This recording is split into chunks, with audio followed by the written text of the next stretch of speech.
In this video, we are going to talk about pregnancy and STI protection. So we have lots of options. Let's talk about them. First and foremost is abstinence. So this is 100% effective for pregnancy. If you're not having sex, you will probably not get pregnant. For STIs, it depends. If you're having oral sex, a dental dam can be effective. So this is just a rubber piece that you can place over someone's genitals for oral sex. Basically, you're just creating a barrier between mucous membranes so that STIs aren't passed between those two. So that's nearly 100% effective, especially if you're not having oral sex at all. So next we have an IUD, intrauterine device. For your extra credit this week, I am going to post a video going into much more detail if any women are interested in your options there. So I'm not an expert on that, so I will leave that to the experts. So you can check that out in the extra credit this week. We also have an arm implant. This is a hormonal pregnancy protection. It's good to know that these do not provide any protection for STIs, so we still need you to use protection unless you're in like a long-term monogamous relationship and you've both been tested and have talked about this. Then you probably don't need protection, or then you may not need STI protection. And then fertility awareness. This is tracking your cycles. So if you're tracking your cycles, it can be fairly effective, 97% effective, although it can be difficult. So typical use is only 75% effective. And so that's good to know. So you really need to be on top of it if you are using this. Next, we have birth control pills. Pretty effective.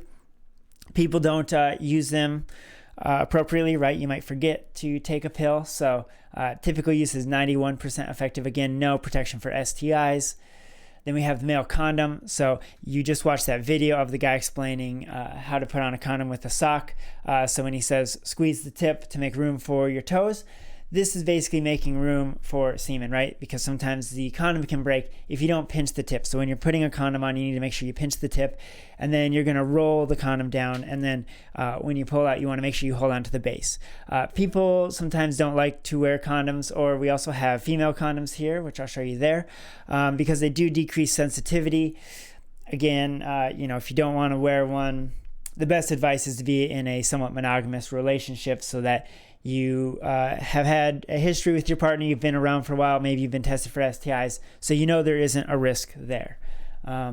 So yeah, that is the male condom. And female condom, this is less common, but you can look at how to insert this if you are interested in that. Again, typical use, people don't use condoms appropriately because they're not pinching the tip. Another thing is that you don't want to use oil-based lubricants with condoms. So like coconut oils, they degrade the latex of the condom. So for these, you want to look for water-based lubricants. So that's another good thing to know. And same with female condom, typical use is pretty low. But these do protect you from STIs, and you should be using them, especially if you are with multiple partners. And then we have the morning after pill. So the morning after pill is not 100% effective, right? So if you do have a mistake and you get this, 1 out of 2 people may still become pregnant. So it's not 100% effective. I also don't think there's a shot on here. Yeah, you can get a shot. That'll be in the extra credit video as well. So yeah, so anyways, there's a good overview. You should be using STI protection if you've been with multiple people.